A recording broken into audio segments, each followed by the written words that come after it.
Shabbat Shalom. Our scripture reading for today is Psalms chapter 31, verse 9, and verses 13 through 15. Have mercy upon me, O Yahweh, for I am in trouble.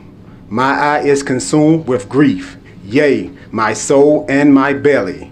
I was a reproach upon all my enemies, but especially among my neighbors, and a fear to my acquaintance. For I have heard the slander of many. Fear was on every side, while they took counsel together against me. They devised to take away my life. But I trusted in you, O Yahweh. I said, you are my Elohim. My times are in your hand. Shabbat Shalom, family. Our selection today, On Time L.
He's on time. Oh yes, he's on time. He's on time. He's on time. He's never late. He's on time. Just call him. He's on time. Oh yes, he's on time. He's on time. He's never late. He's on time. Just call him. He's on time. Oh yes, he's on time. 'Cause he's an on time man. Yes, he is. He's an on time man. Yes, he is. Yes, he is. Yes, he is. May not come when you want him, but he'll be there right on time. He's an on time man. Oh, Yes, he is. Well, he's on time. He's on time. He's on time. He's on time. He's on time. He's on time. Oh yes, he's on time. He's on time. He's on time. He's on time. He's on time. He's on time. He's on time. Oh yes, he's on time. He's on time. He's on time. He's on time. He's on time. He's on time. He's on time. Oh yes, he's on time. He's on time. He's on time. He's on time. He's on time. He's on time. He's on time. Oh yes, he's on time. He's on time. He's on time. He's on time. He's on time. He's on time. He's on time. Oh yes, he's on time. 'Cause he's an on time. Yeah. Yes, he is. He's an on time man. Yes, he is. yes, he is. Yes, he is. Yes, he He is. may not come when you want him, but he'll be there right on time. He's an on time man. Oh, he's an on time man. Oh, he's an on time man. Oh, yes he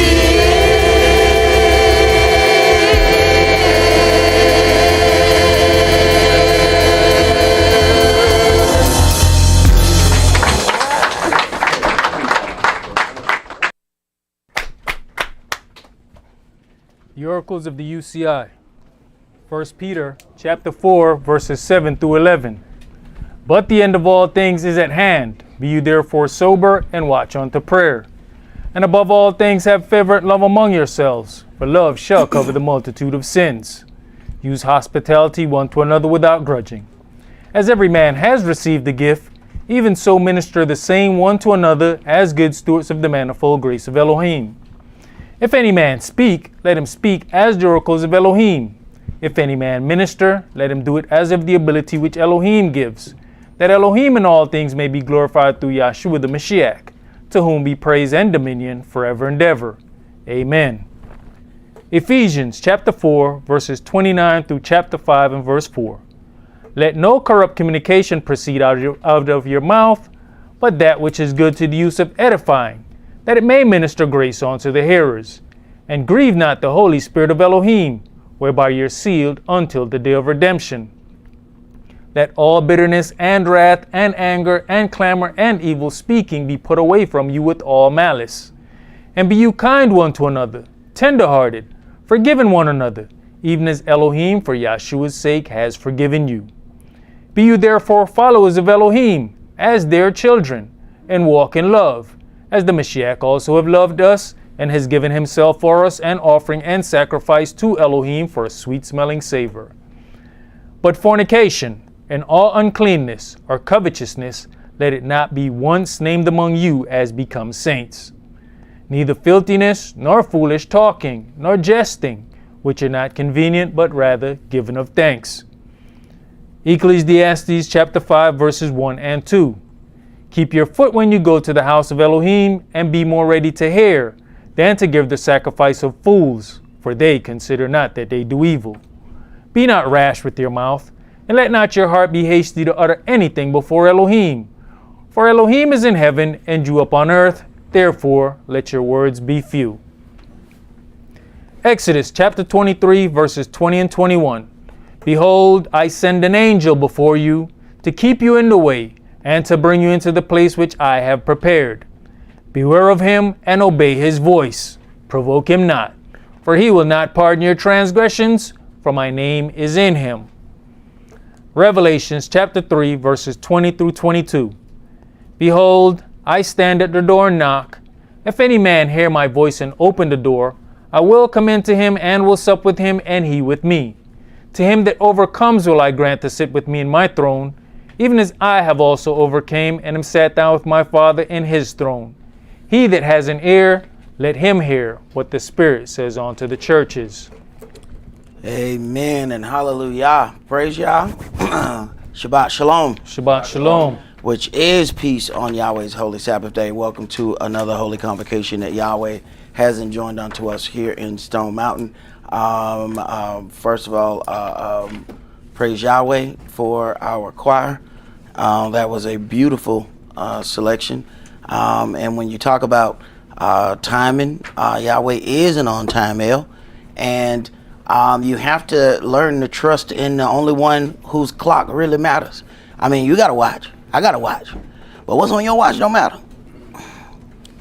Because you don't know nothing. I don't know nothing. So your clock means nothing. You think you down to the midnight hour, but you don't have the same clock he have.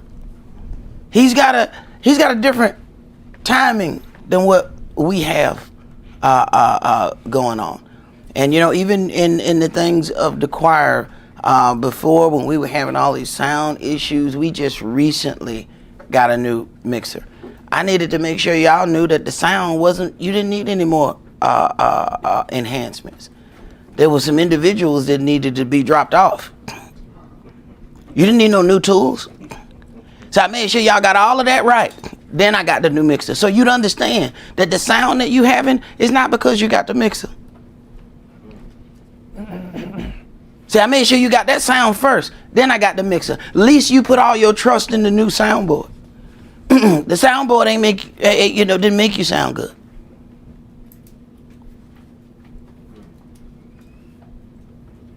See, sometimes you know, timing is extremely important. What if we went and got that soundboard earlier? Then they would have put all of their step up in sound on the soundboard. They'd have been walking back there saying, "Oh, praise you, old soundboard.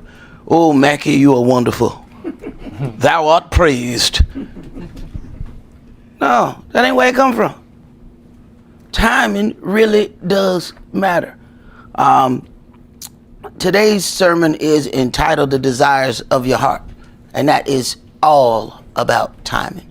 If you receive the very things that you desire at the wrong time, it changes everything. Everything. Matter of fact, some of us have spent most of our lives trying to get back something that we already had. What happened? You got it too early. Sometimes you have folks that are looking for the love of their life. Oh, you had the love of your life when you were like 18, but you wanted to play the field. Now you spent the rest of your life looking for Mr. 18. Well, he gone. He gone. Or Miss 18. She gone. And if you find her, she ain't gonna be the same no more. Because she was damaged by you. So you spent all your life looking for what you already had. You got it too early. Timing. So then Yahweh knows that there's certain things he needs to withhold from you until you get ready. We think we always ready.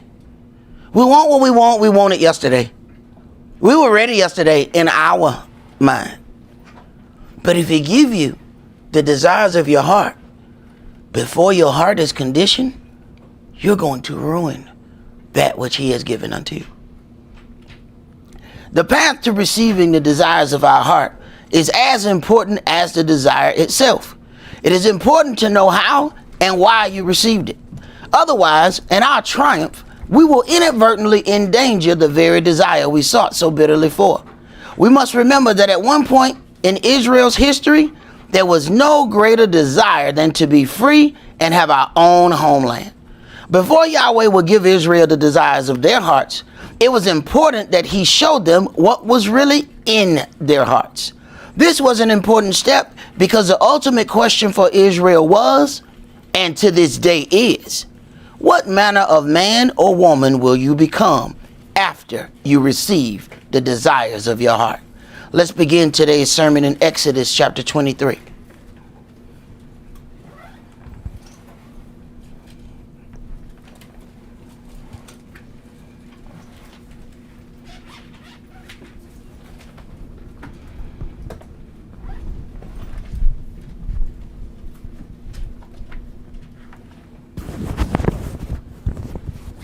Exodus chapter 23 and verse 10.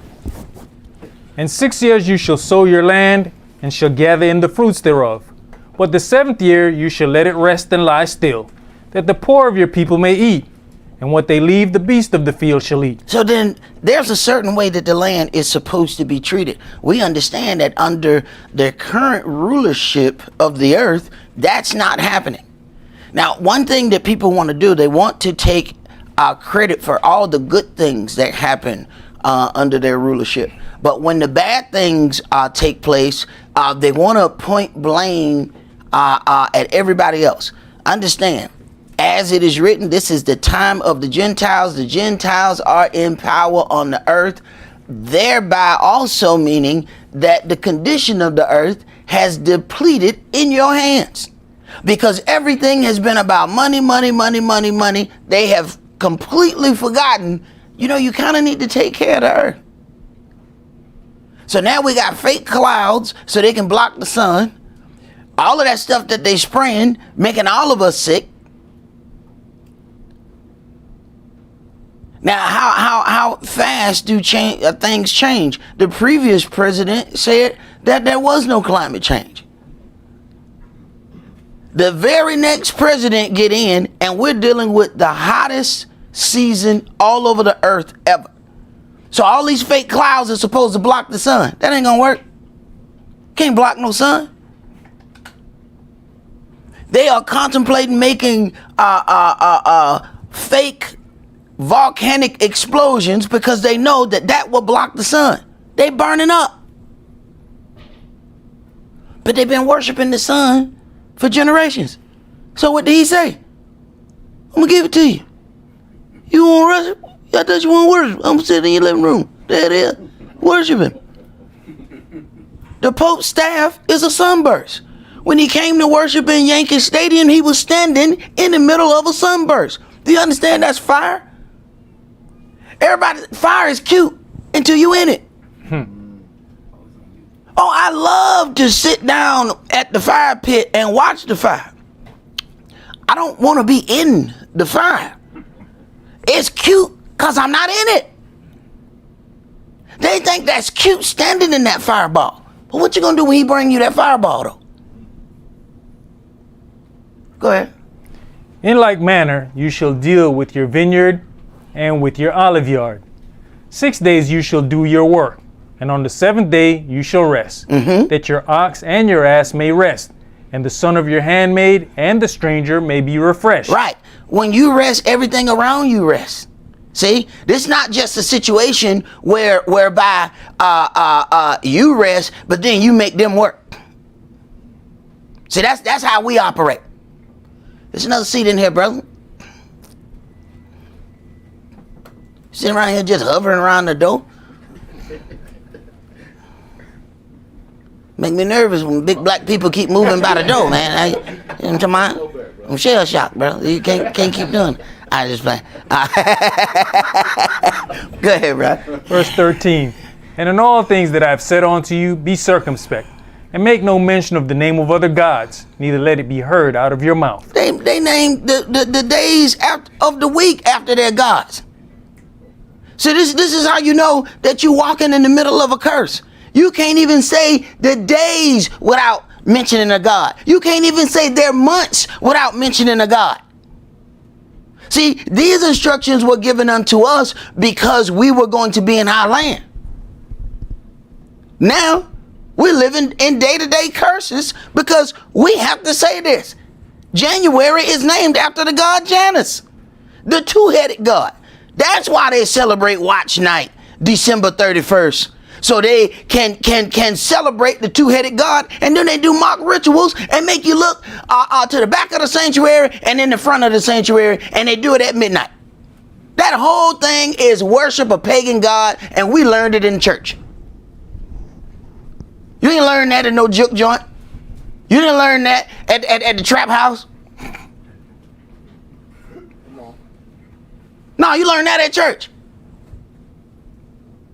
You go to the trap house, they don't even know who Janice is.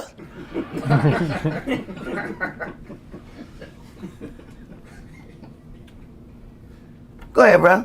3 times you shall keep a feast unto me in the year. You shall keep the feast of unleavened bread. You shall eat unleavened bread 7 days, as I commanded you, in the time appointed of the month Abib. For in it you came out from Egypt, and none shall appear before me empty. To some people, these just seem like a bunch of laws. What Yahweh is telling you, this is how you're going to maintain your land. This is why we don't have it. Because we have allowed people to talk us into, look, you ain't got to worry about no law. Them the same people that ready to throw you in jail. The same folk that said don't worry about no law. Look how fast that be at your door. You had a right to remain silent. I thought you said don't worry about law. But you didn't have no problem calling the law on me. They ain't got no problem calling the law on your kid. Tell you, don't whoop your kid.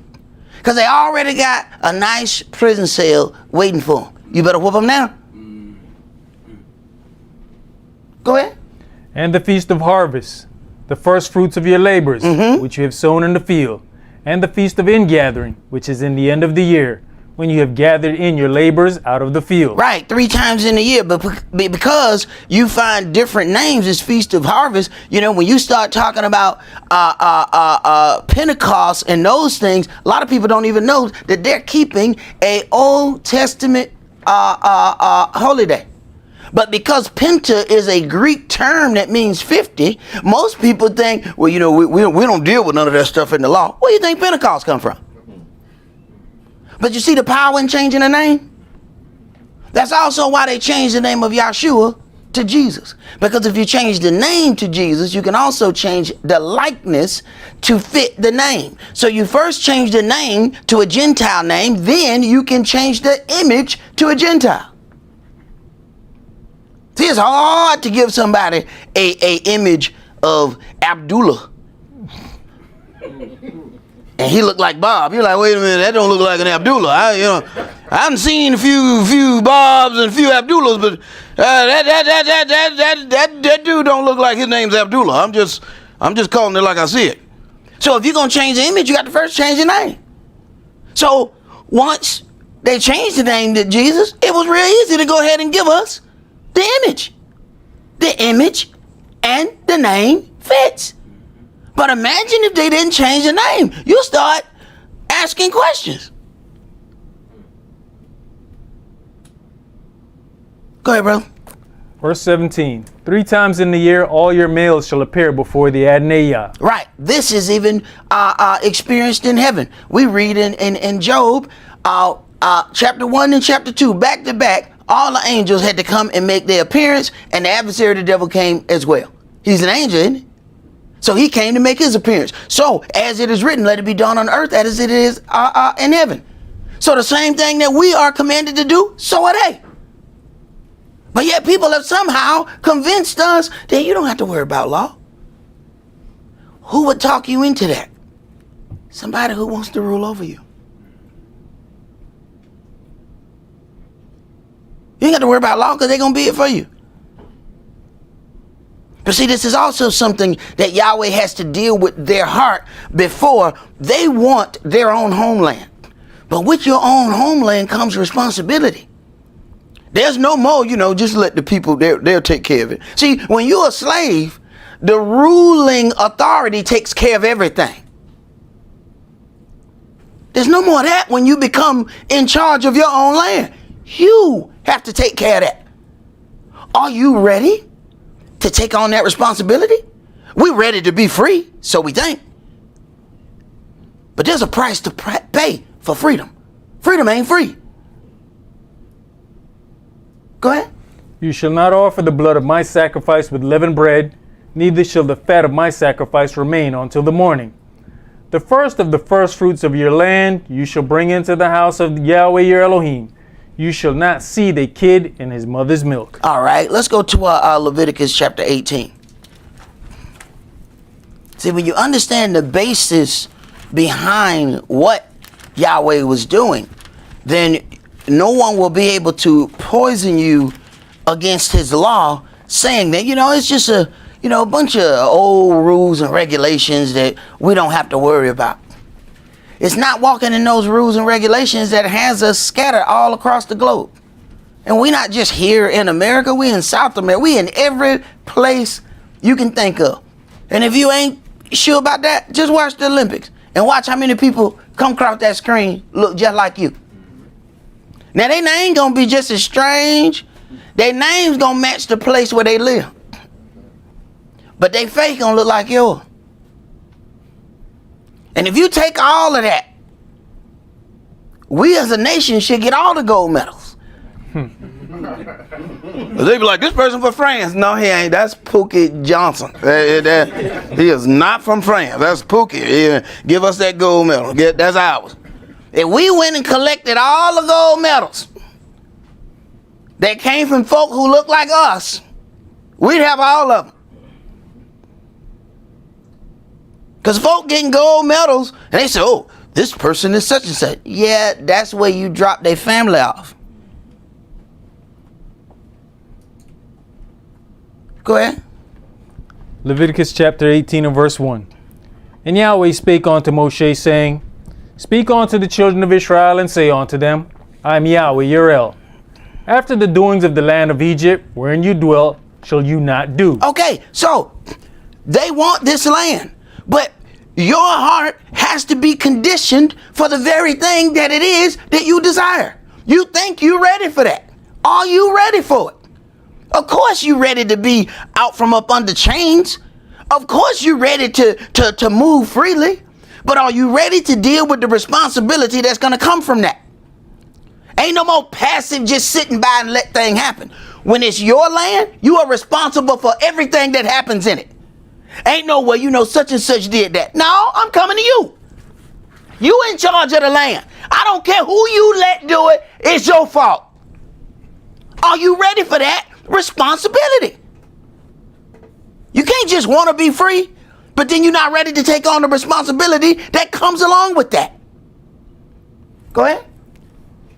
And after the doings of the land of Canaan, whether I bring you, shall you not do. Neither shall you walk in their ordinances. Right. So they already have a way of operating in this land. Go ahead.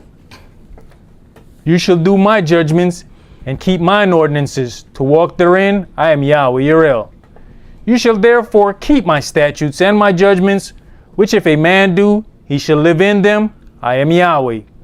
None of you shall approach to any that is near of kin to him, to uncover their nakedness. I am Yahweh. And you thought that was just your thought. This is my sister, it's just wrong. I just feel that in my heart.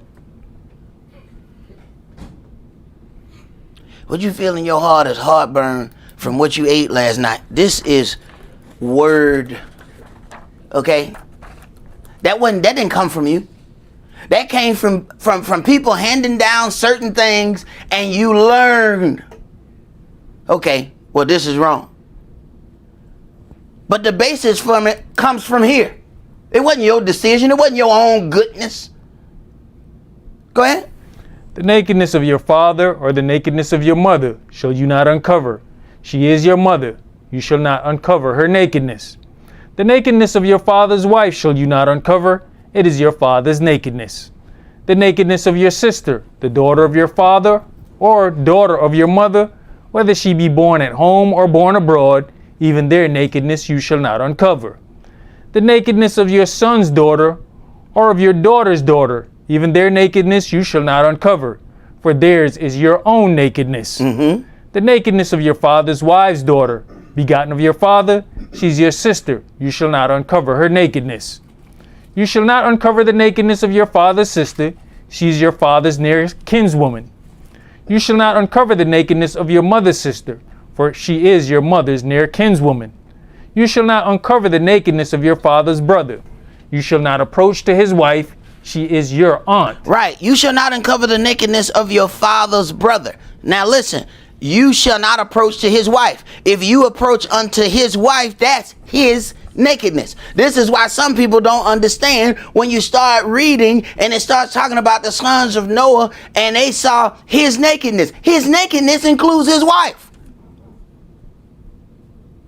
So they looking at his wife, or one of them was.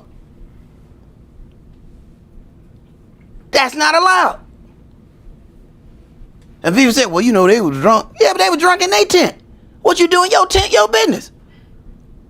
You ain't gonna get drunk in here, but you get drunk in your tent and forget where your underdrawers is. That's not my problem. That's not my problem. You in your tent. Now, when you come outside your tent, I'm gonna tell you, hey, bro, don't like you got no underdrawers. I'm telling you now, what's happening right here is definitely not kosher. I'm telling you that now. This seems extremely unclean, what we got happening right here. But as long as you in your tent, it ain't got nothing to do with me. Go ahead, bro. You shall not uncover the nakedness of your daughter-in-law. She's your son's wife. You shall not uncover her nakedness. You shall not uncover the nakedness of your brother's wife. It is your brother's nakedness. You shall not uncover the nakedness of a woman and her daughter, neither shall you take her son's daughter or her daughter's daughter to uncover her nakedness, for they are her near kinswomen. It is wickedness.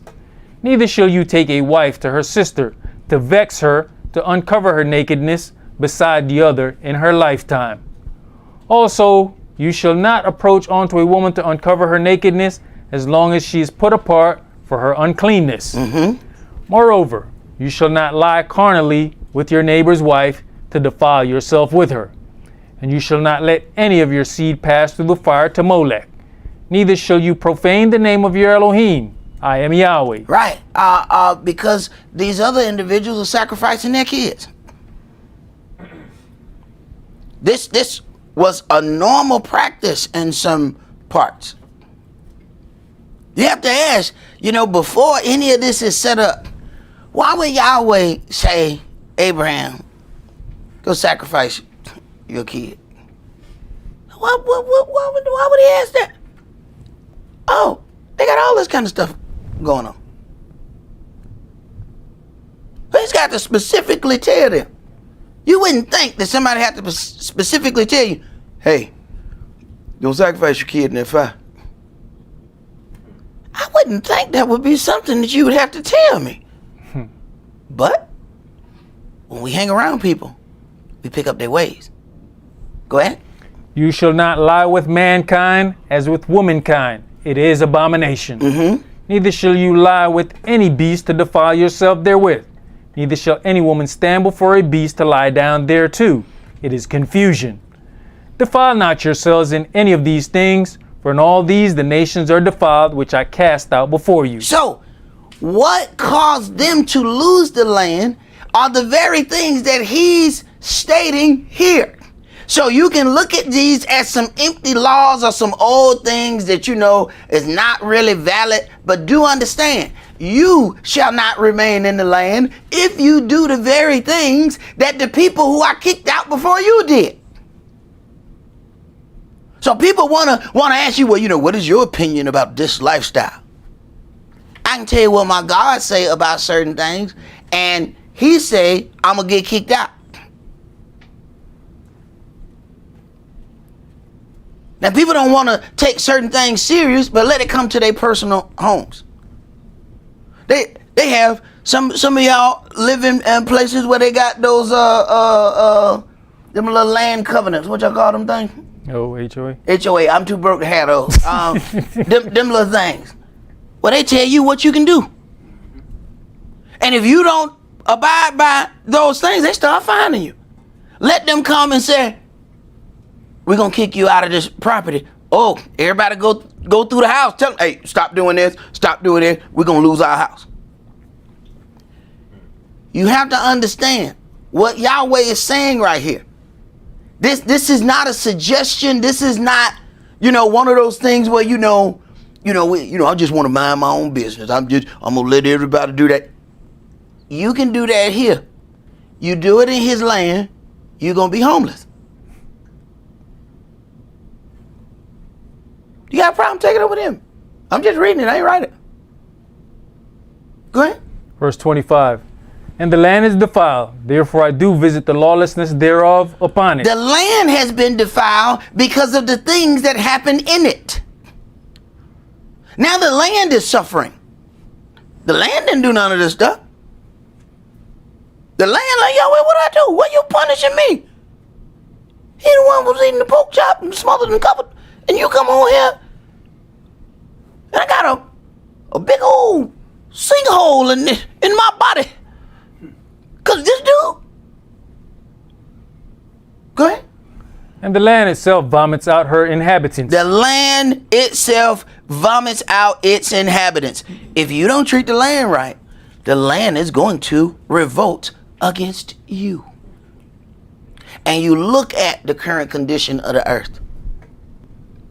It's some temperatures that are so high right now. It's causing a drought in some places and floods in others. You got one place where they begging for rain, another place they saying, please let the water stop. Some places the ground is so dry that it's got the cracks in it, the stuff that we normally see in books.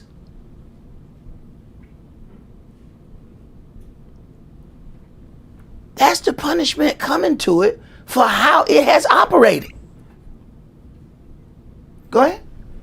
You shall therefore keep my statutes and my judgments, and shall not commit any of these abominations, neither any of your own nation, nor any stranger that sojourns among you. Right. So they don't get to come into the land and pick how they're going to live. If you confused, go to another country and see if you get to just live how you want to live. You gonna abide by that country's rule? You ain't sure? Ask that girl Brittany. Ask her. Ask her if you can just take whatever you got going on where you stay and think you can take that over there. Well, it's just a minor thing. Everybody do this where I'm from. Well, you need to think about where you at, not where you from. So you should have stayed there with that. And every land has its own thing. One thing that's cool in this land to get you killed in another. I watched a video where they pulled out an AK-47 on a woman because her little face covering had done slid down past her nose. That AK-47 came up. She jacked it up. Apparently, it was like she had a sexy nose. It was revealing too much. That nose was driving him crazy. That nose, put it out. She pulled it up quick. That might be cool in your land, but you got to think about the lands that you got to walk to. All of this stuff, they keep having to go through other people's lands. Ain't no, and that's how we want to cheat now. People say, oh, I know where the Holy Land is. I'm just going to buy me a ticket. You think Yahweh going to let it be that easy? That you just go buy you a ticket and just move on into the Holy Land. You just going to sit there and wait for the rest of us. I wonder when the rest of Israel going to get here. Keep thinking that if you want. Part of getting their heart right is the journey, not the destination that their heart desires. They must take the journey. So all these little slick folk who think they're going to miss the journey by buying their ticket, you got another thing coming. You have to go through the journey. Otherwise, you're not ready for the desires of your heart. You just think you are. Go ahead, brother. For all these abominations have the men of the land done, which were before you, and the land is defiled. That the land spew not you out also, when you defile it, as it spewed out the nations that were before you. For whosoever shall commit any of these abominations, even the souls that commit them shall be cut off from among their people. Therefore shall you keep mine ordinance, that you commit not any of these abominable customs which were committed before you, and that you defile not yourselves therein. I am Yahweh, your Elohim. All right. Now let's go to Deuteronomy chapter 8. See, we had to set up the groundwork for these things. See, a lot of times when we start talking about the desires of the heart, we don't understand that this has a basis in Yahweh's law. See, we want to jump to how we think and feel. That's where we get caught up when we start talking about the desires of the heart. And sometimes you got so much around you, you don't even know what's really in your heart. You just think you do.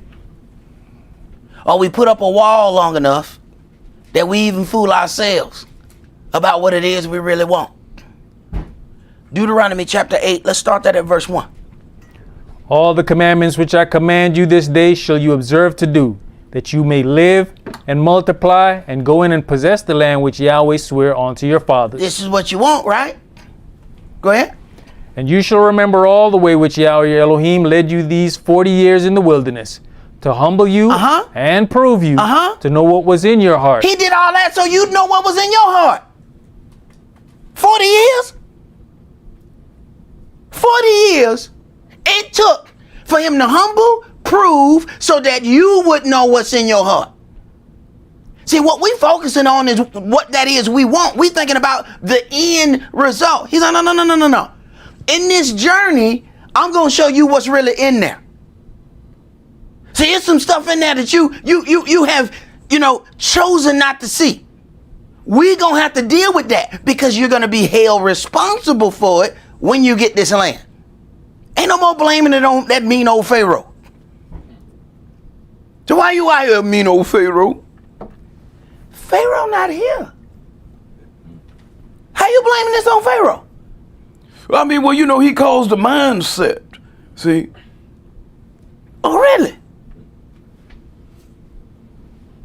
Oh, that's not going to work with Yahweh. Go ahead.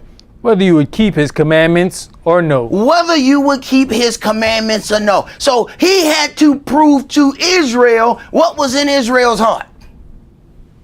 And that comes by situation and circumstance. You can all sit there and say, this is what I like, this is what I like, this is what I want.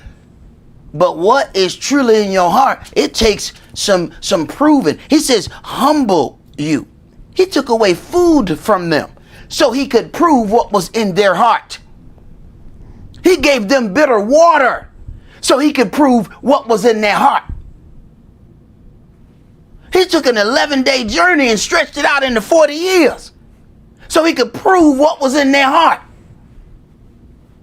How long you get stretched out depends on you. How long does it take for him to prove to you what is in your heart? You think you waiting on him? He waiting on you. Go ahead.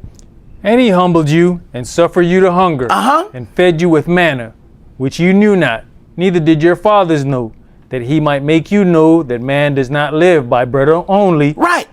But so he can prove to you, look, it ain't by this food that you being nourished.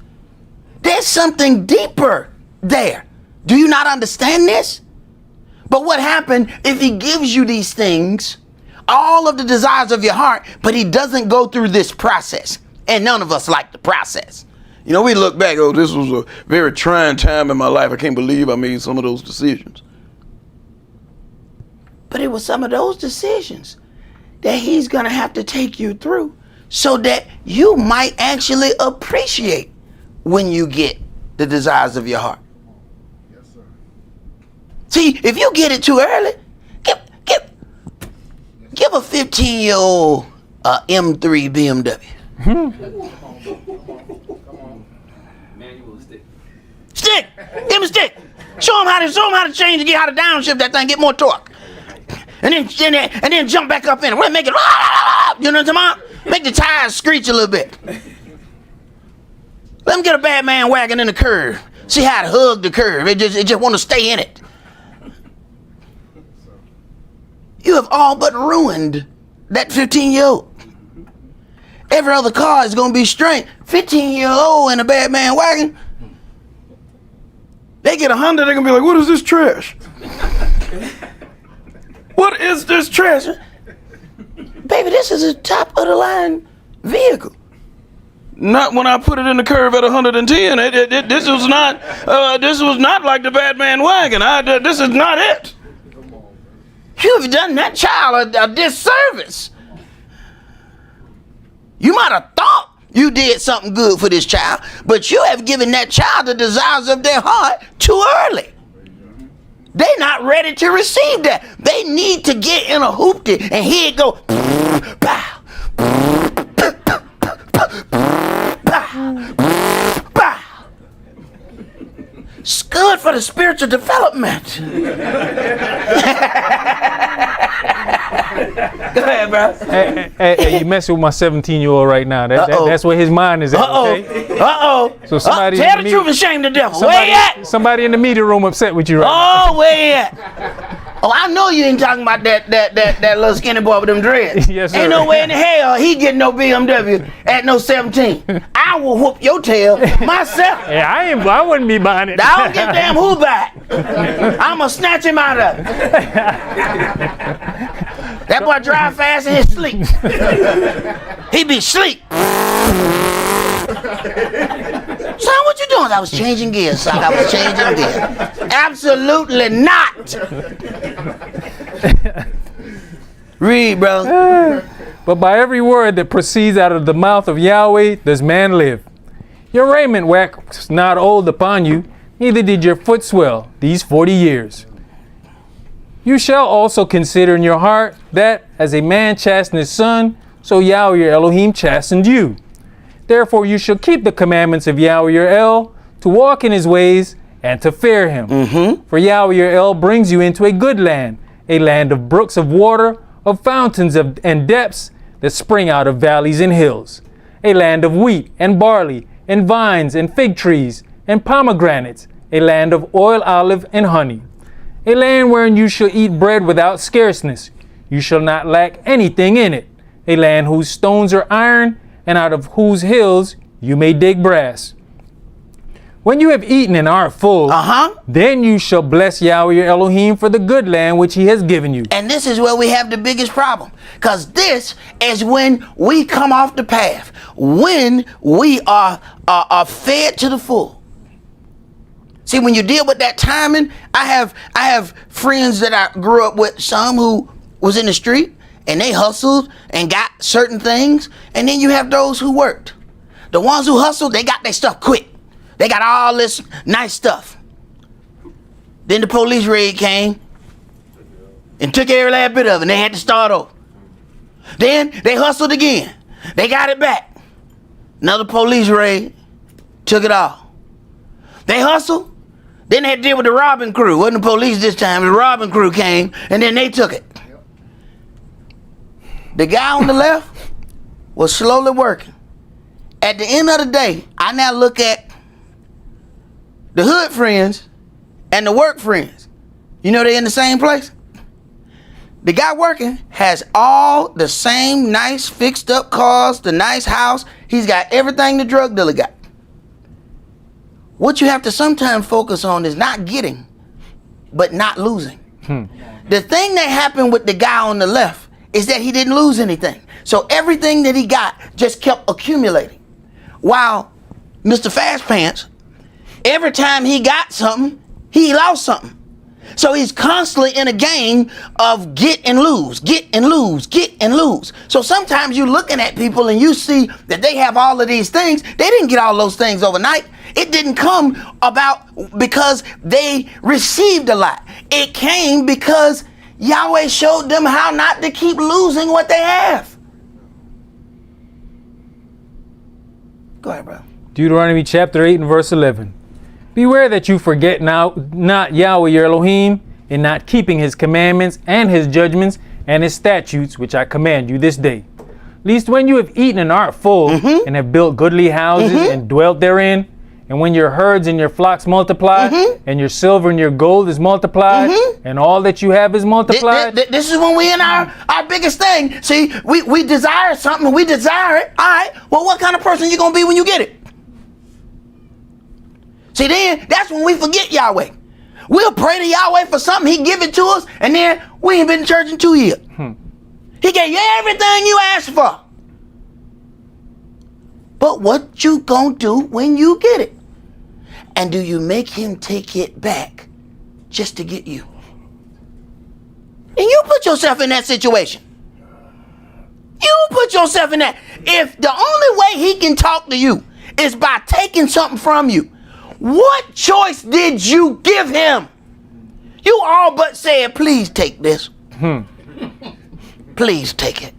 I can't stand the way this silk fell on my body. Take it. That's what you done did. Say it. You didn't have to say it out your mouth. Your actions say it. You know, this vehicle, this Corinthian leather, I can't keep sitting on it. Give me some itchy cloth. Give me some itchy cloth. If that's what he got to do to get your attention, itchy cloth it is. Go ahead, bro. You know, we don't stop and consider the ways of our Heavenly Father. As earthly parents, don't we do the same thing to our children when it's time for punishment? Take stuff away. Right. Why let them live in luxury? I wish I would punish my kids and say, go to your room. They'd be like, okay. I didn't want to come out here anyway. They got everything in their room. All they need from you is food. That's it. If they had a bathroom in there, they would never come out. Can't punish no kid telling them to stay in their room no more. They living in luxury. You go in there, they got their feet up eating snacks. What's wrong with you? I'm on punishment. Excuse me, do you have some more dipping sauce? Yeah, right. Yeah, right. And chances of you punishing that kid is slim to none. In that room, you had to put him in another room. Now I tell you, now don't go to your room. Go to this room. Yeah, I done took everything out of it. Go in there. There you go. Look at those walls. Go ahead, bro. Verse 14. Then your heart be lifted up, and you forget Yahweh your Elohim, which brought you forth out of the land of Egypt, from the house of bondage, who led you through that great and terrible wilderness, wherein were fiery serpents and scorpions. You done forgot all of these things. Now this process was necessary. We might look at the process and say, you know, I regret making some of these decisions, but this process is necessary for you to understand what was in your heart. Have you forgotten the process? Go ahead. And drought where there was no water, who brought you forth water out of the rock of flint. Right. So he purposely led you to places so you would be without. But then we get to the point where we are no longer without and we say, hey, I done made it. You done forgot the path. You forgot the path that it took to get the desires of your heart. You're so busy rolling around in the desire that you have forgotten the path. The path was necessary. Go ahead. Who fed you in the wilderness with manna, which your fathers knew not, that he might humble you and that he might prove you to do you good at your latter end. And you say in your heart, my power and the might of mine hand has gotten me this wealth. That's what we said. I'm the one that went to college. I didn't. When I went to college, I didn't see Yahweh in that class. I did this. Go ahead. But you shall remember Yahweh your El, for it is he that gives you power to get wealth. It is he that gives you power to get wealth. And how much wealth you get may be dependent on how much wealth he can trust you with. How much wealth can he trust you with?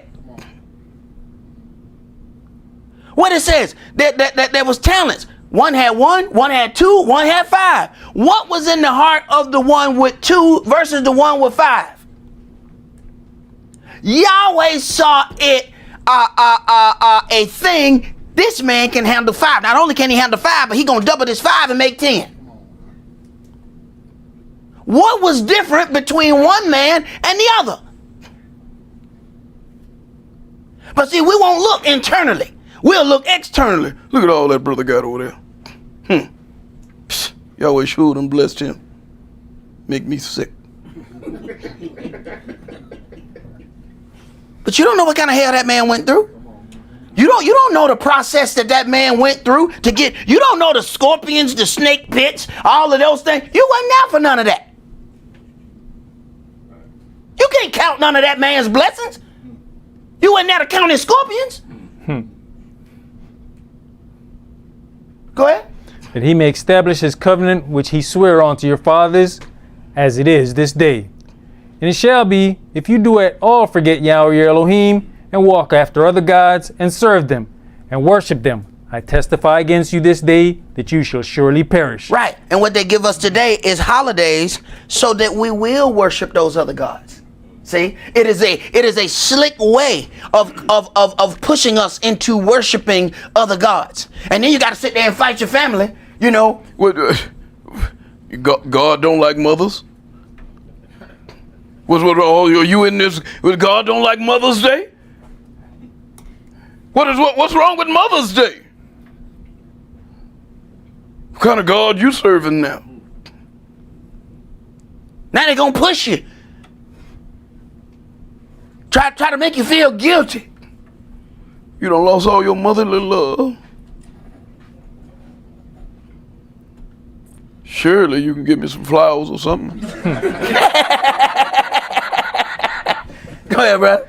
As the nations which Yahweh destroys before your face, so shall you perish, because you would not be obedient unto the voice of Yahweh, your El. All right. So then with this freedom comes responsibility. Let's go to Jeremiah chapter 17.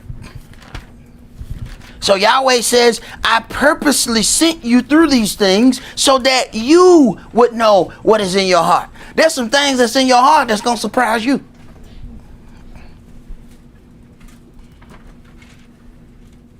And you better pray he don't show them to y'all at one time. He show them to y'all at one time, you might pass out. Your heart might stop.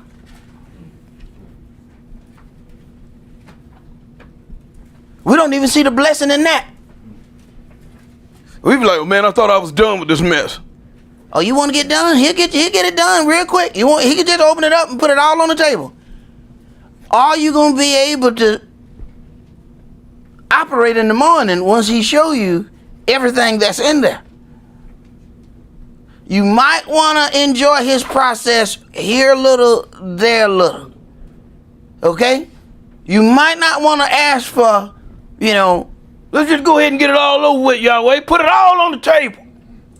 That's what we say when we mad. Put it all on the table now. Then they get on the table. Put it all back in now. I didn't know that was in there. This is embarrassing. Put it in there. Yeah. Jeremiah chapter 17. We're going to read verses 1 through 13. The sin of Yehuda is written with a pen of iron, and with the point of a diamond. It is graven upon the table of their heart, and upon the horns of your altars. In other words, they have stayed in it so long, it cannot be erased. It is written with a pen of iron, with the point of a diamond. It cuts deep. It's in there. It's graven. See, when you write with a little pencil, let me erase that out. No. They have gotten to the point where he can't talk to him no more. They have gotten so convinced in their way that they can't be talked out of anything at this point. See, there's some of us that once we get on the path, we're going to take that path. We know the path wrong, but ain't nobody going to talk us off this path. Go ahead. Whilst their children remember their altars and their groves by the green trees upon the high hills. Those Christmas trees, those evergreen trees that to this day people still get on their knees and worship. Go ahead. O my mountain in the field, I'll give your substance and all your treasures to the spoil, and your high places for sin throughout all your borders. And you, even yourself, shall discontinue from your heritage that I gave you, and I'll cause you to serve your enemies in the land which you knoweth not. For you have kindled a fire in mine anger, which shall burn forever. Thus says Yahweh, cursed be the man that trusteth in man, and makes flesh his arm, and whose heart departs from Yahweh. For he shall be like the heath in the desert, and shall not see when good comes, but shall inhabit the parched places in the wilderness, in a salt land, and not inhabited. Blessed is the man that trusts in Yahweh, and whose hope Yahweh is. For he shall be as a tree planted by the waters, and that spreads out her roots by the river, and shall not see when heat comes, but her leaf shall be green. Right, because it being planted by the river, even though there's a drought and there's no rain, the water that keeps coming by nourishes the root. So it matters where it's at. But when Yahweh starts moving you toward a certain place to prepare you for the drought that's coming, are you kicking and screaming every step along the way? Can't believe you made me do this. I was comfortable where I was and you just told me to. You just don't know a drought coming. So you fussing and everything he's doing to take care of you. Because that's what we do. Go ahead. And shall not be careful in the year of drought, neither shall cease from yielding fruit. The heart is deceitful above all things. There it is. The heart is deceitful above all things. And people say, God knows my heart. What did he say you know about it? Yeah, he know it. God knows my heart. Oh, people love that statement. And if you think about it, it's normally after they do something they ain't got no business doing. That's when we pull out the God knows my heart. Right when we get caught somewhere doing something we ain't got no business, here we come. God knows my heart. Yeah, he saw it spread all across here. He saw your heart and everything else. He saw everything. Right. Go ahead. And desperately wicked, who can know it? Right. The heart is deceitful above all things and desperately wicked. Who can know it? Why do you think he got to take you through a process so you can know what's in it?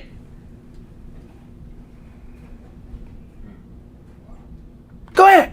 Yahweh searched the heart. Wait a minute. He tells you that the heart is deceitful above all things, and where you think he's searching? See, we presenting something for him to look at. He like, move out the way, face. I ain't got time for you. I'm going in there. That's where I need to go. No, this is where the bad stuff at. In here, no, this is where I need to be right here. No. I'm going in here. This is where you hide from everybody. I don't care nothing about none of that stuff. No. I want to see what's in here. See, I know how wicked this thing is.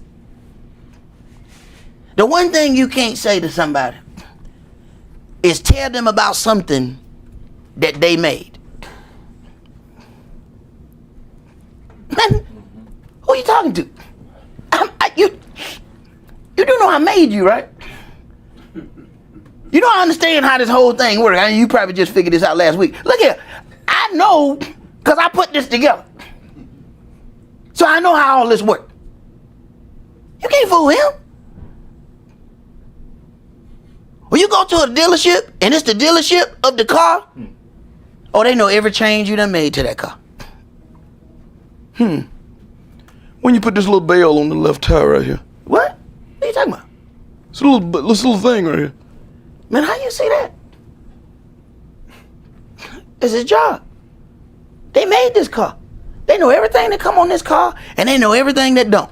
This is not in one of our packages. That radio, that's not standard. What? Yeah, you just altered the sound system. You just voided your warranty. Next. What? How many things have you altered that you done voided your Yahweh warranty?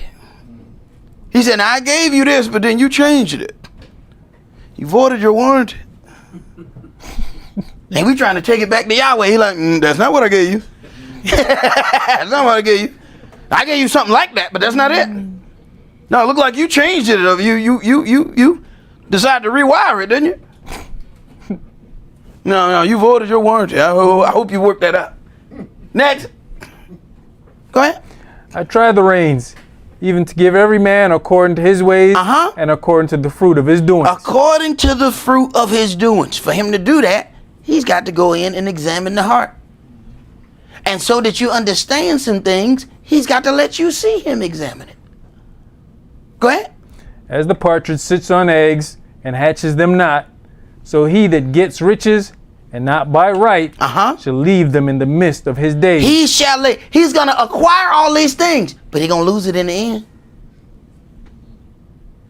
Go ahead. And at his end shall be a fool. A glorious high throne from the beginning is the place of our sanctuary.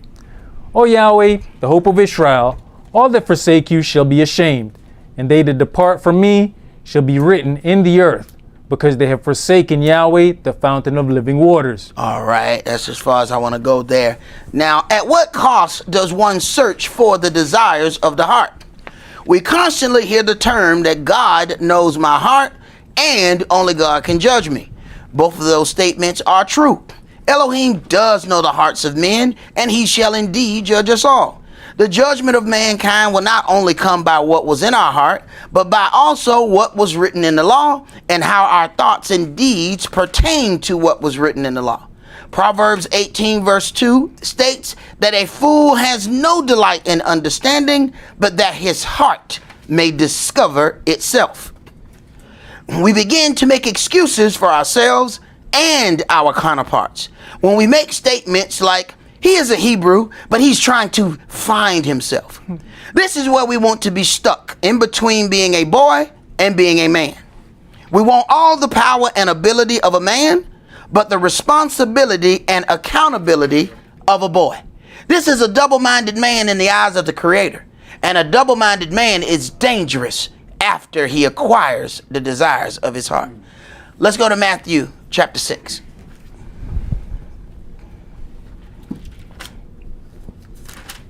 Matthew chapter 6, and we're going to read verses 19 through 34.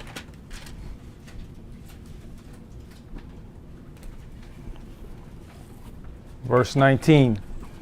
Lay not up for yourselves treasures upon earth, where moth and rust does corrupt, and where thieves break through and steal. But lay up for yourselves treasures in heaven, where neither moth nor rust does corrupt, and where thieves do not break through nor steal. Right. So if you're laying up treasures for heaven, up in heaven, then you're doing some different works. You're doing some works or some things for the kingdom. See, a lot of times we put all our time and energy into trying to get the things that we want. We're trying to fulfill our own desires of our heart. And never consider that we're all in the wrong place. This is why Yahweh has to push us through a system so that we will understand what's in our heart. So Yahweh know what's in our heart. We all off over here. And Yahweh like, the thing you desire is over here. Why are you over there? You don't even understand what's in your own heart. You ain't gonna get what you looking for over there. Why are you over there?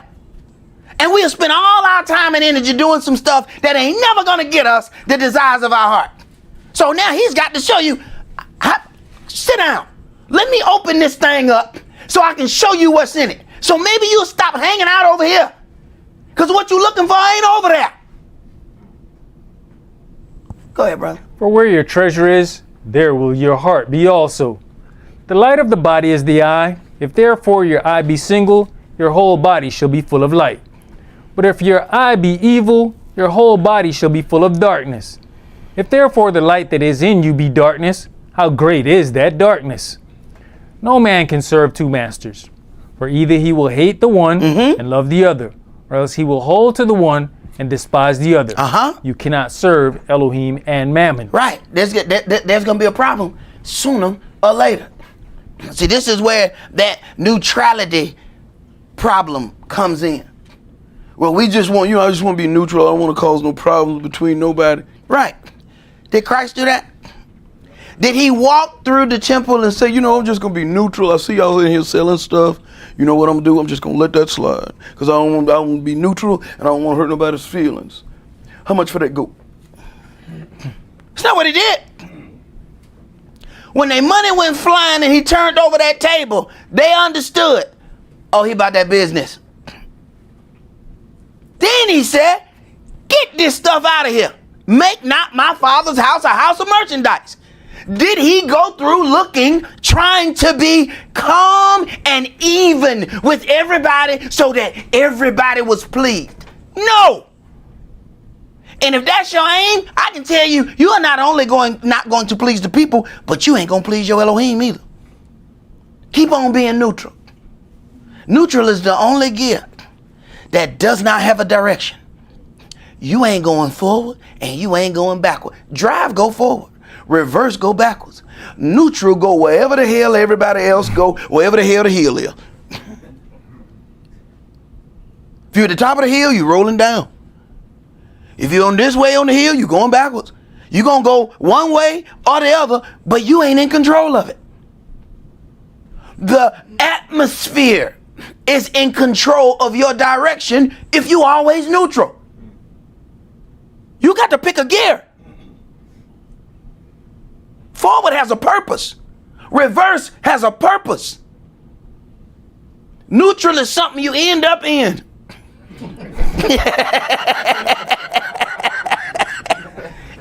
Go ahead, bro. You know, the funny thing is, when's the most likely that you're going to put it in neutral? When you're pushing it. So that means if you're in neutral, you being pushed. That means something done went wrong. You in neutral. Hey, you know, what happened, bro? Man, this thing won't crank. All right, we'll put it in neutral. Then a couple of brothers help come push you off the road. Or when the tow truck got to come, he'll ask you, what is the purpose? People think neutral is a place to be in. No, it's not. There is nothing that is going to happen productive in neutral. And that's the stand we take in life. I don't want to upset her, upset her because she is my friend. So I'm just going to be neutral. Right. You have done you and your friend a disservice. And you going to pay for not being in a gear when it comes to your friend. Because now you have suffered sin upon them. And now you got to carry some of that sin that you left there by being in neutral. You should have picked a gear. Go ahead, brother. Therefore I say unto you, take no thought for your life, what you shall eat or what you shall drink, nor yet for your body, what you shall put on. Now wait a minute. This is our whole desire right here. This is what we think about all the time. I remember in school, you used to think about the outfit the night before. Sitting there ironing the clothes, trying to put it together.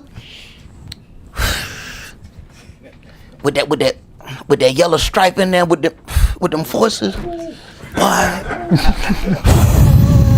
Killing them, shoulder. Killing them.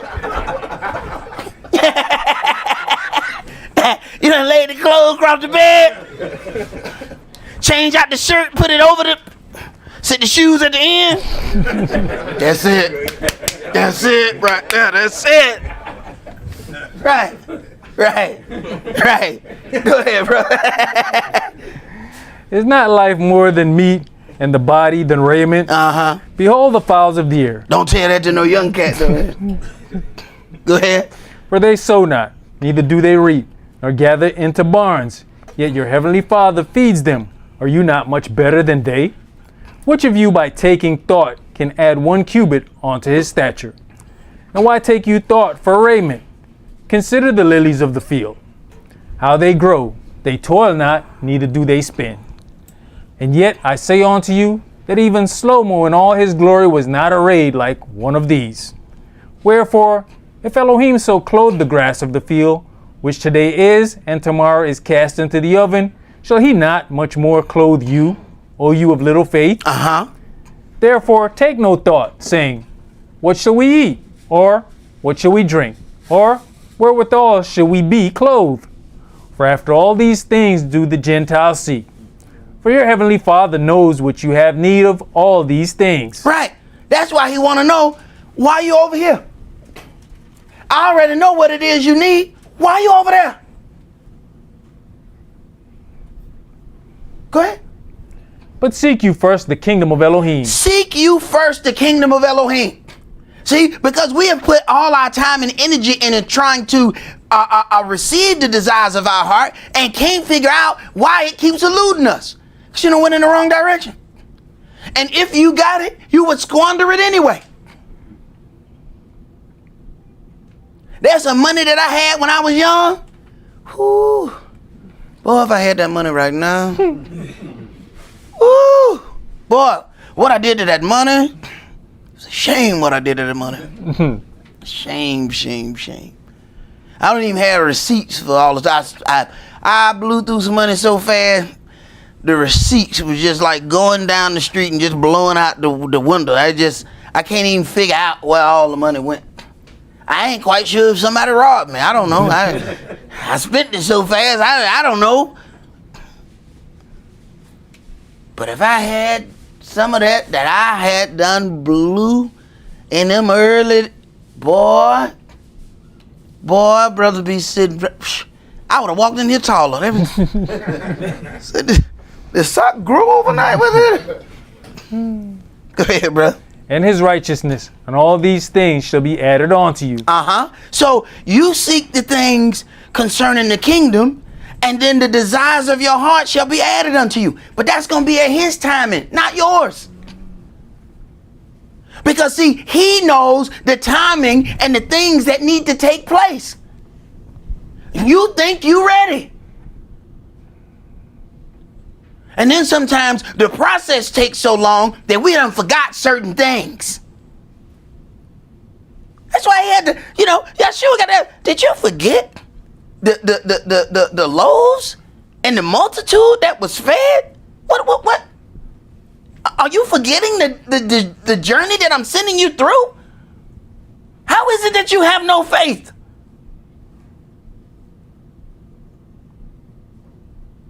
You have to remember the journey. Some of the things that we ask for, you don't know how Yahweh is going to give you those things. I was brought to my attention, bro. You had a birthday the other day. Mm-hmm. Yeah, bro. How old are you? Hmm? Don't, bro. No, don't play like that. How old are you, bro? 1 year past retiring in Yahweh's priesthood. See, 51. All right. You know what I realized? I miss your 50s. I was in the hospital. You here, man. That's all that matters. You know what I'm saying? Bro, I realized I might get a little misty right now. I missed my daughter's birthday, Gabby. I never missed one of my kids' birthday. And it dawned on me, I missed that one. I missed you turning 50. This time last year, I had a ventilator being pulled out my neck. And to think, this time last year, I couldn't talk. I was making motions and trying to, talk to folk with, trying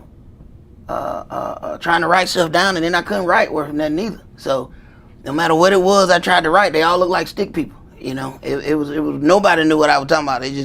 I felt like a foreigner in a strange land.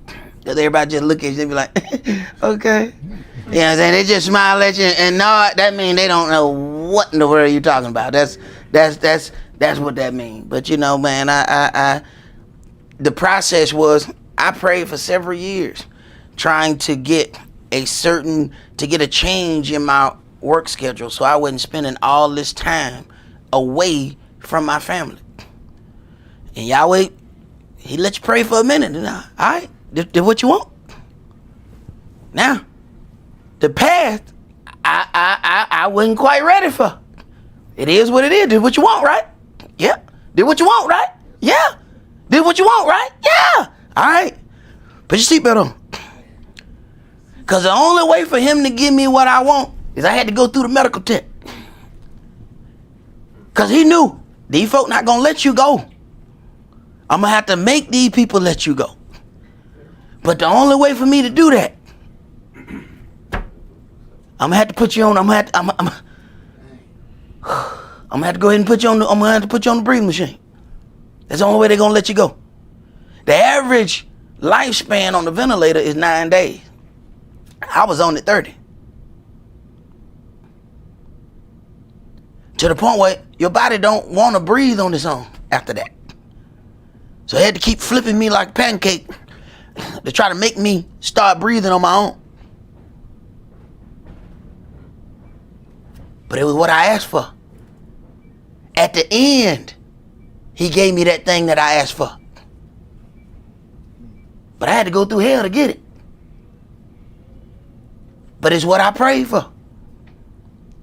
So you have to consider there's a path to getting the desires of your heart. You got to stay on the path. Had I tried to get off any part of that, he couldn't. That's why I was like, this is what you want? All right, here we go. Once he started it, wasn't no coming off of it. No. You pray, you want, hey, now I get to work from home. But I had to damn near die to do it. But I prayed for several years for the same thing. So sometimes Yahweh just waiting because he questioning your resolve about that thing you asked. You like, well, I asked for it 2 weeks ago. No, keep asking. Because he keeps saying, you sure this is what you want? You sure this is what you want? Are you absolutely positive that this is what you want? All right, here it comes. And when I look back, I really don't see no other way that he was going to do it. Because he's got to look at all of the things surrounding you. And all of those things has to make way. And he knows how to make each entity move. You just may not like how he's going to give you the desires of your heart. And the process that he's got to take you through so that you appreciate receiving the desires of your heart. See, if you get it too fast, you don't appreciate it like you think you would.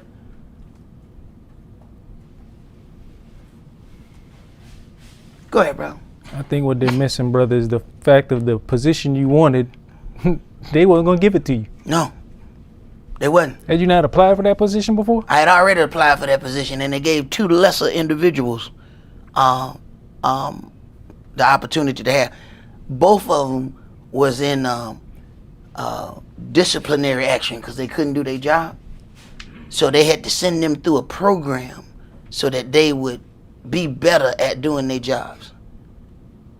They let both of them go to the new position. See, this is why they said you don't want to be the best at what you do because you stuck there. So I had to sit there and take inventory. Wait a minute. So you let the people go who you could afford to lose. Oh, I see what's happening here.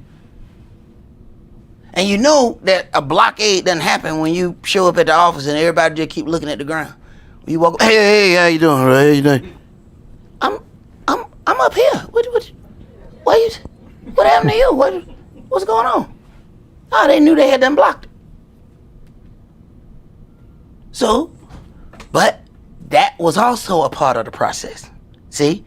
Because Yahweh had to show me why he had to do what he had to do. They are not going to, I'm going to go ahead and I'm going to let you try. Go ahead. No. I need you to go ahead and try your normal way. Fill out the application. Go through the interview. Oh, they say, oh my God, we love you. We love everything. And then the crickets. No call, no nothing. But they got to get the okay from your current manager. That's when everything broke down. So Yahweh had to show me. Then I'm calling, I'm trying other things, and I'm watching other people go. And I interviewed before them. What's happening? It's part of the process. Yahweh had to show me. All right. Now you see what we're working with, right? So I don't want you to think what I'm about to do is unfair. All right, hit him. Done deal. But he had to show me. This is the only way you getting it. You won't go, right? All right. This is what you've been praying for, right?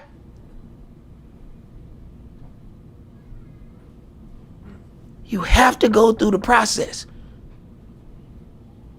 And the last thing you can do, or you should do, is turn around and throw the gift back in the face of the gift giver because you got tired of the process. Go ahead, bro. Take therefore no thought for the morrow shall take thought for the things of itself. Sufficient unto the day is the evil thereof. All right, brother, did you finish that? Yes. All right, let's go to Psalms chapter 37.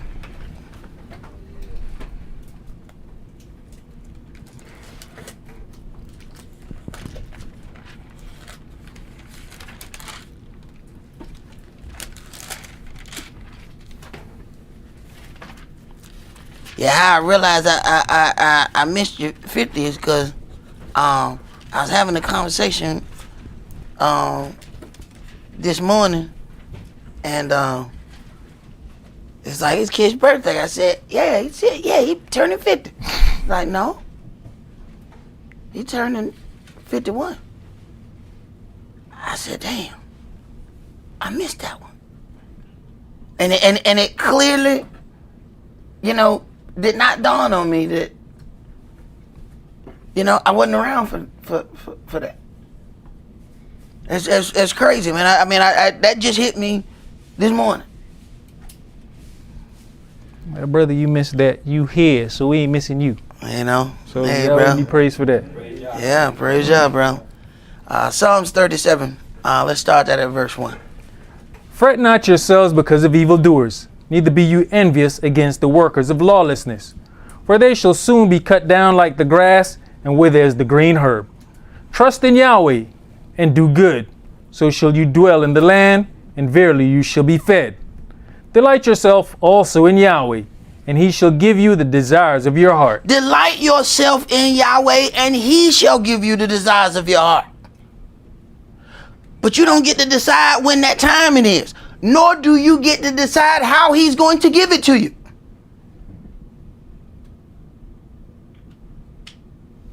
See, we think we get to pick how we're going to receive the desires of our heart. You don't get to pick. Go ahead.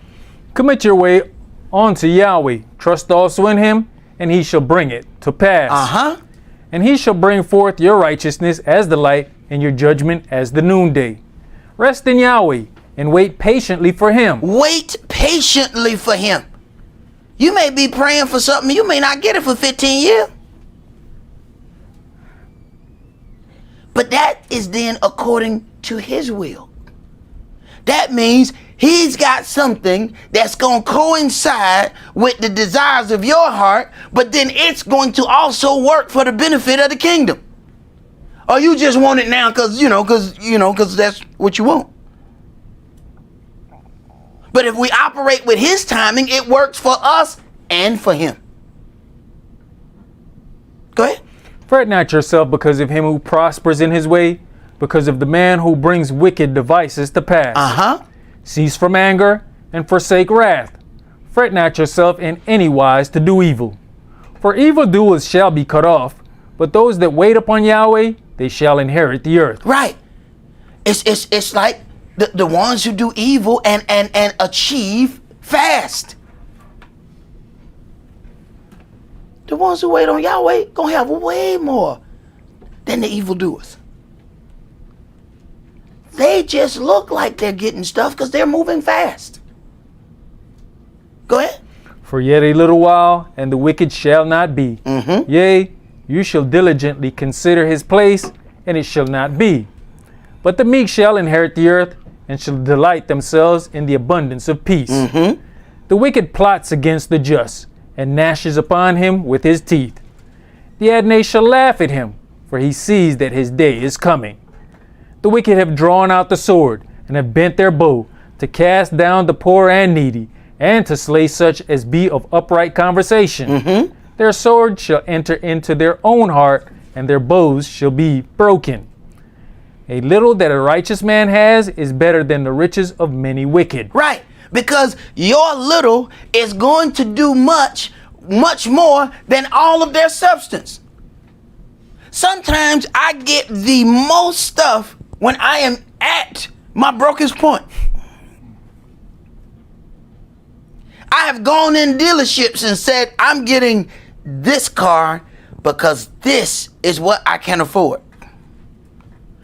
Something end up happening every time, and I end up going. They said, well, look at this. I said, I don't even be looking at that. They said, no, we just got this vehicle. Matter of fact, this is the only one we got. It's sitting up there on top of the stand. I'm gonna bring it down for you. I said, no, don't bring that down. I said, no, you wasting your time bringing that down. Man, I told you. He bringing the thing down. Don't bring that down. No, we can't afford that one. No, we can't. Sir.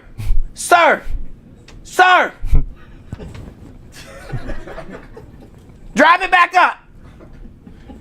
That car in the parking lot. I told him for certain, we cannot afford that. I'm gonna need you to take that back. That wasn't what I came there for. I came there for a nice, cheap, little ugly thing. It was so ugly. It was real ugly. But I was going for what I thought I could afford. Yahweh said, no, you're not leaving with that little ugly thing. I mean, I got you down here thinking about that ugly thing.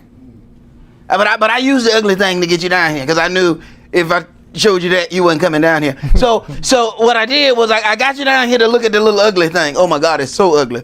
I got you down here for the little ugly thing, and then I'm gonna show you this one. So apart along the way, Yahweh also offers a little trickery to get you in the place where he needs you to be standing. Go ahead. For the arms of the wicked shall be broken, but Yahweh upholds the righteous. Yahweh knows the days of the upright, and their inheritance shall be forever. They shall not be ashamed in the evil time, and in the days of famine they shall be satisfied. But the wicked shall perish, and the enemies of Yahweh shall be as the fat of lambs. They shall consume, into smoke shall they consume away. The wicked borrows and pays not again, but the righteous showeth mercy and gives. For such as be blessed of him shall inherit the earth, and they that be cursed of him shall be cut off. The steps of a good man are ordered by Yahweh, and he delights in his way. The steps of a good man are ordered by Yahweh. Once you get, this is where you want to be. Where you get to a point with Yahweh that even when you try to do wrong, he slap you before wrong is even done. You on your way to do some evil and a burning sensation just go down the left side of your body. Ah! What's wrong with you? You know, I think I'm just gonna stay home today. Message pick up, bing! Got him. He made sure you didn't go do that evil that you were planning. Everybody out there, man, come on, man. Boy, we having a ball out here, man. Where you at? Man, I'm hot on the left side. I can't figure out. It don't even make no sense to nobody else. What do you mean you hot on the left side? I'm left side hot. It don't make no sense to nobody. And you'll never feel that sensation again. You go to the doctor and be like, sir, we've checked all of first of all, there is no ailment called left side hot. Okay? I have a medical degree, and absolutely there's no ailment called left side hot. I don't know what happened to you. Right, they ain't gonna find it. It was just Yahweh making sure you didn't go out the house that day. That's how he order your steps. But see, we want our steps to be ordered by we want somebody to float down the hall. Don't go out the door. That's what we want. Yeah, see, I talked to God last night.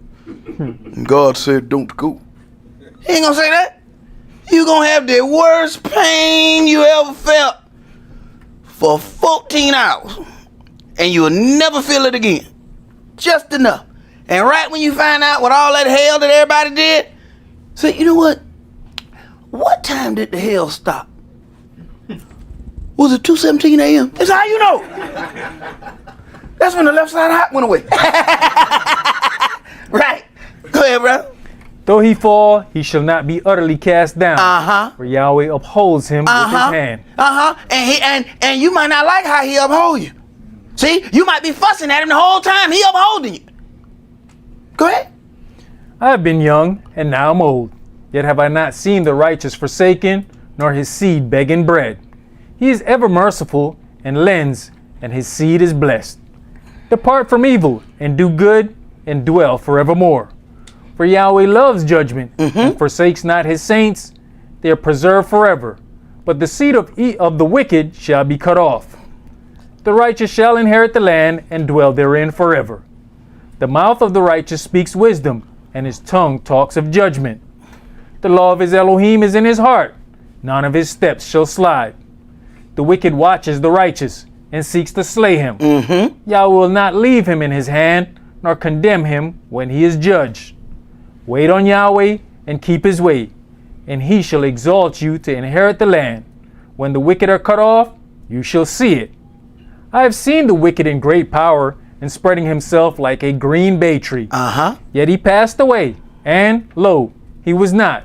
Yea, I sought him, but he could not be found. Mark the perfect man, and behold the upright, for the end of that man is peace. But the transgressors shall be destroyed together, the end of the wicked shall be cut off. But the salvation of the righteous is of Yahweh. He is their strength in the time of trouble. And Yahweh shall help them and deliver them. He shall deliver them from the wicked and save them, because they trust in him. Because they trust in him. Let's go to Isaiah chapter 58. I'm going to read a few verses out of here. Isaiah 58.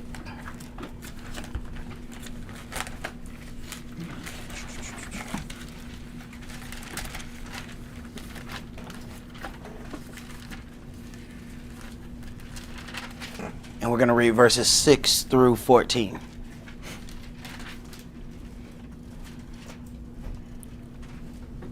Verse 6. Is not this the fast that I have chosen? To loose the bands of wickedness, to undo the heavy burdens, and to let the oppressed go free, and that you break every yoke? Is it not to deal your bread to the hungry, and that you bring the poor that are cast out to your house? When you see the naked, that you cover him, and that you hide not yourself from your own flesh? Then shall your light break forth as the morning. Then shall your light break forth as the morning. Go ahead. And your health shall spring forth speedily, and your righteousness shall go before you. The glory of Yahweh shall be your reward. Then shall you call, and Yahweh shall answer. Then shall you call, and Yahweh shall answer. Go ahead. You shall cry, and he shall say, Here I am. If you take away from the midst of you the yoke, the putting forth of the finger, and speaking vanity, and if you draw out your soul to the hungry, and satisfy the afflicted soul, then shall your light rise in obscurity, and your darkness be as the noonday. And Yahweh shall guide you continually, and satisfy your soul in drought, and make fat your bones, and you shall be like a watered garden, and like a spring of water, whose waters fail not. And they that shall be of you shall build the old waste places. You shall raise up the foundations of many generations, and you shall be called the repairer of the breach, the restorer of paths to dwell in. If you turn away your foot from the Sabbath. If you turn away your foot from the Sabbath. So, depending on how you deal with the Sabbath, you stepping on it. Go ahead. From doing your pleasure on my holy day. And call the Sabbath a delight, the holy of Yahweh, honorable, and shall honor him, not doing your own ways, nor finding your own pleasure, nor speaking your own words. And when you think about everything that happens, the adversary, the devil, has everything set up so that it goes down on his Sabbath day. All the little league games go on the Sabbath. You got all the clubs can't wait to open Friday night, late at night. Free before 12, half price drink. And the devil said, come on out. I said, come on out now. Right. They do everything they can to see if they can get you to put your foot on the Sabbath. one way or another. Go ahead. Then shall you delight yourself in Yahweh, and I'll cause you to ride upon the high places of the earth, and feed you with the heritage of Jacob your father, for the mouth of Yahweh has spoken it. All right, let's go to John chapter 15.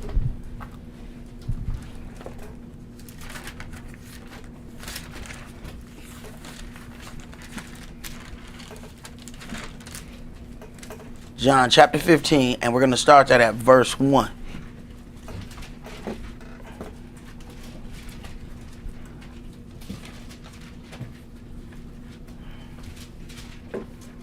Yohanan chapter 15 and verse 1. I am the true vine, and my Father is the husbandman.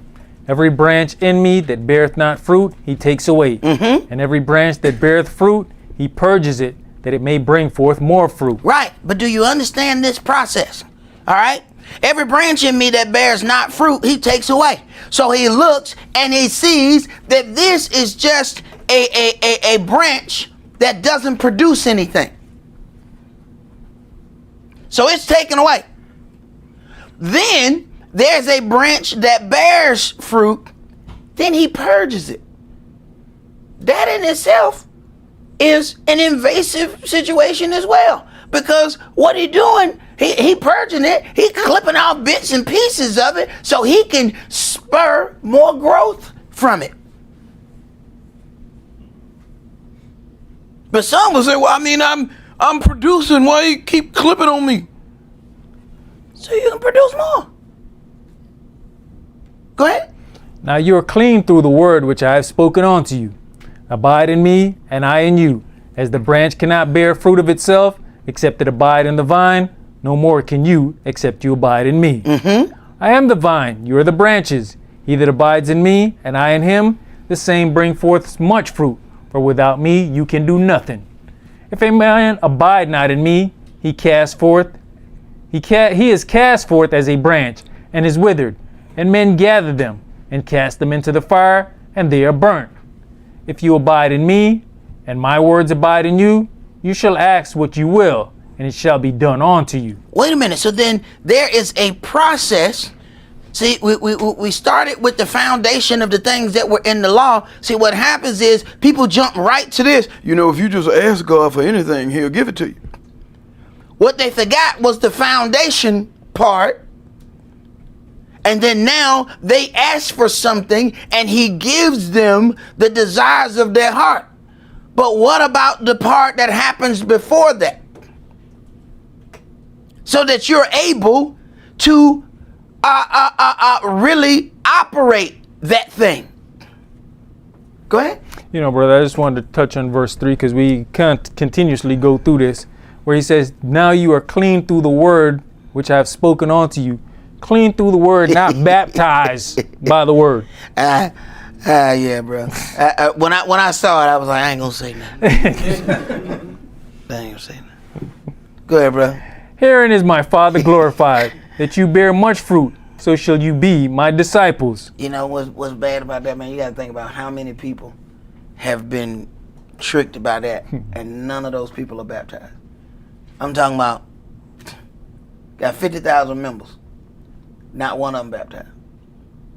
That is some sad stuff, bro. Go ahead. As the Father have loved me, so have I loved you. Continue you in my love. If you keep my commandments, you shall abide in my love, even as I have kept my Father's commandments and abide in his love. These things have I spoken unto you, that my joy might remain in you, and that your joy might be full. This is my commandment, that you love one another, as I have loved you. Greater love has no man than this, that a man lay down his life for his friends. You are my friends, if you do whatsoever I command you. Henceforth I call you not servants, for the servant knows not what his master does. But I have called you friends, for all things that I have heard of my Father I have made known unto you. You have not chosen me, but I have chosen you, and ordained you that you should go and bring forth fruit, and that your fruit should remain, that whatsoever you shall ask of the Father in my name, he may give it you. How many of y'all have ever really considered that? Like, we think we found certain things. Like, some of y'all think y'all found the UCI on the internet. No, he made sure you got there. Other people were searching, he didn't let them find it. They put in the search, and nothing come up but a bunch of purple.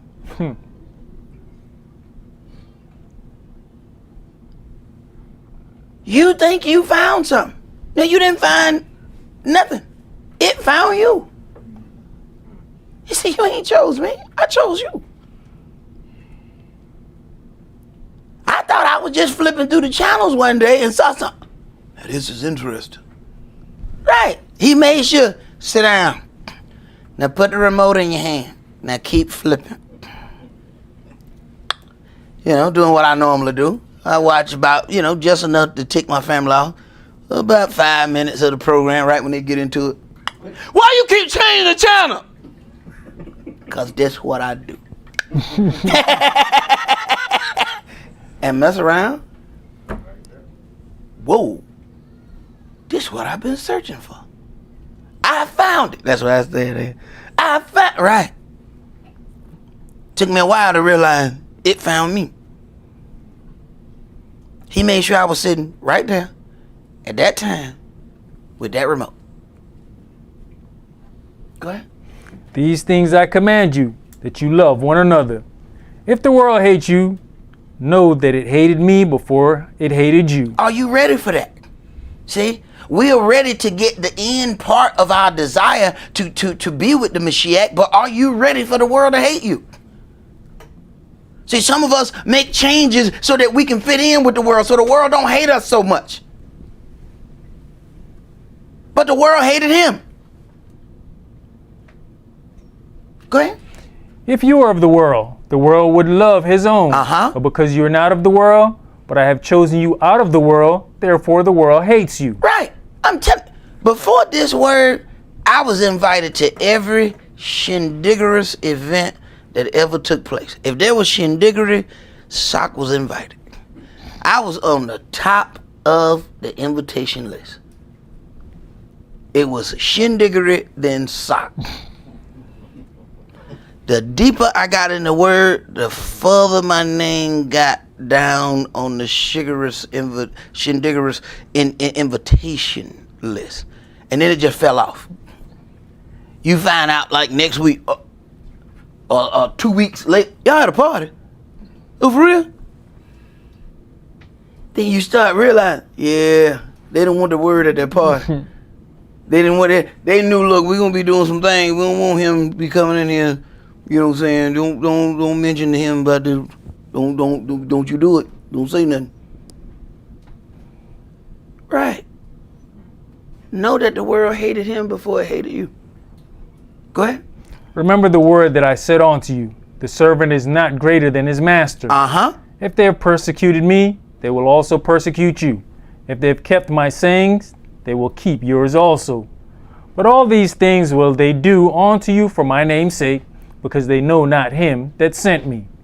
If I had not come and spoken unto them, they had not had sinned. But now they have no cloak for their sin. Right. And the very individuals who have been educated in this word, who have come through here, they have no cloak for their sin. They made decisions that they're going to have to answer for. And sometimes that's all you're dealing with. It is not your job to make somebody change or make somebody accept anything. All you need to do is make sure they're here. The rest, that's Yahweh's job. That's not my job. Go ahead. He that hates me hates my Father also. If I have not done among them the works which none other man did, they had not had sinned. But now have they both seen and hated both me and my Father. Now see how they hate the Father, because he's coming in the name of the Father to do his will. So when they think that they are just hating him, they are hating him and the Father. But they think that they're showing him hate for the love of the Father. See, this is how Yahweh twists their mind. So when people then end up showing hatred to his servants, they don't understand that they're hating the servant and hating Yahshua and thus hating Yahweh. But we don't think we're hating on Yahweh. We think we're just hating on the individuals we see. Go ahead. But this comes to pass, that the word might be fulfilled that is written in their law. They hated me without a cause. Right. They believe that their cause is just. But if your cause cannot be proven by what's written in this law, your cause is not just. You don't get to go before Yahweh. Yeah, I can't stand that brother. Why? Just because. It's not just. What law did he break concerning you?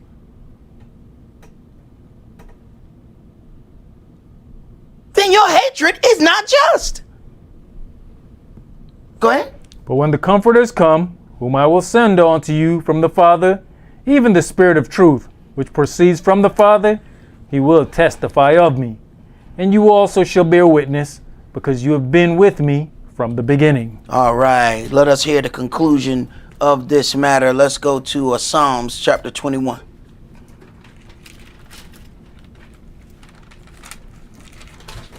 Psalms chapter 21.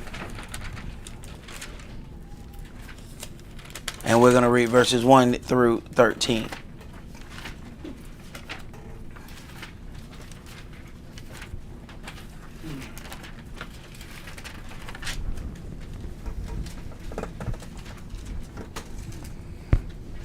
Psalms chapter 21 and verse 1. The king shall joy in your strength, O Yahweh, and in your salvation how greatly shall he rejoice. You have given him his heart's desire, and he is not withholding the request of his lips. You have given him his heart's desire, and have not withholden the request of his lips. Now, this is also why Yahweh said the king had to make his own copy out of the law and read out of it daily. He has given him the desires of his heart. Now, you got to read the book even more. Because see, now the desires of your heart may lead you off into something else. See, we never even consider that. We think, hey, well, once I get desires of my heart, man, I'm just gonna coast through life.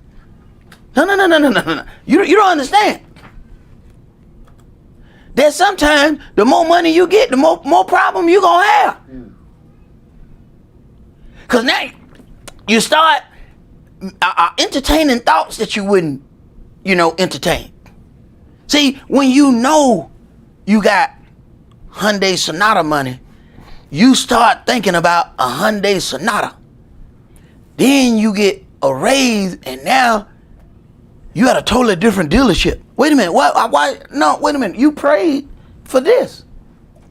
But that was before you gave me the promotion. You know what I'm saying? I prayed for this when I was a supervisor. But then you made me manager. I relinquished that prayer. I turned that one back in. I called default on that prayer. Well, you called default? What is this? What is this? This is what you prayed for. I got you standing right here at the dealership, and they're about to give you a good deal. Thank you, but no thank you. Now I want something else. Oh, okay. So you don't want this no more? Okay. Go ahead, bro. For you preventeth him with the blessings of goodness. You prevent him with the blessings of goodness. Meaning, hey, there are certain things that I'm going to give you so you don't do nothing else stupid. I'm going to give you something so good, you're not even going to worry about somebody. It's written in this book. He says, your mind can't even imagine the things that he has for those that love him. You can't even think about it. You don't know nothing that good. Go ahead. You set a crown of pure gold on his head. He asked life of you, and you gave it him, even length of days forever and ever. His glory is great in your salvation. Honor and majesty have you laid upon him. For you have made him most blessed forever. You have made him exceeding glad with your countenance. For the king trusts in Yahweh, and through the mercy of the Most High, he shall not be moved. Your hand shall find out all your enemies. Your right hand shall find out those that hate you. You shall make him as a fiery oven in the time of your anger. Yahweh shall swallow him up in his wrath, and the fire shall devour them. Then you shall make them as a fiery oven in the time of your anger. Yahweh shall swallow them up in his wrath, and the fire shall devour them. The king's job is to take care of Yahweh's business. So if Yahweh has to deal with the nation, or even within the nation of Israel, the king got to go take care of that business. See, that's why the king couldn't build Yahweh's house. He had shed too much blood. Go ahead. Their fruit shall not destroy from the earth, and their seed from among the children of men. For they intended evil against you. They imagined a mischievous device, which they are not able to perform. Therefore shall you make them turn their back, when you shall make them ready, when you shall make ready your arrows upon your strings against the face of them. Be you exalted, Yahweh, in your own strength, so will we sing and praise your power. So will we sing and praise your power, for it is truly worthy to be praised, and it is worthy to be sang about. We have to consider that we have many desires of things, but a lot of those things are based upon the framework of this Babylonian system. So at this point, we really don't even know what to really righteously desire at some points, because we don't know what the real boundaries are. We know things based upon what we have grown up with. So do understand that those things are going to change. You know, we know a little and we deal with the little that we know. But we have to start getting ready to position ourselves in heart, mind, and spirit for the very things that we desire of Yahweh. Least he give us that thing and we cause it harm. And now we have now found ourselves in a deeper judgment than we could ever be, because you then squandered the gift of Yahweh your Elohim. Let it not be so with us. That's all that we're going to do for today. Remember the Sabbath to keep it holy. Shabbat shalom. Shabbat shalom.